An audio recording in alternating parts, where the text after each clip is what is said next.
আসসালামু আলাইকুম ভিউয়ার। এই যে আপনারা যারা পাম বাগানে আসতে চাইছেন, দালালে অথবা আপনাদের বলছে পাম বাগানের কাজ দিব, এই যে পাম বাগানে আসতে পারেন। এই যে পাম বাগানের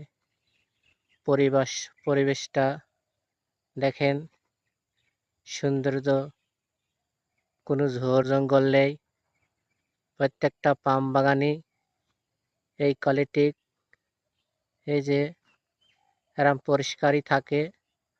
এই পরিষ্কার পাম বাগানে আপনারা আসলে কাজ করতে পারবেন। এই পাম বাগানে আমার 20টা লোকের দরকার। এই পাম বাগানে লোকজন নেই, তে যারা মালয়েশিয়ায় বসে আছেন তারা যোগাযোগ করবেন। আমি 20টা লোকের কাজ দেব।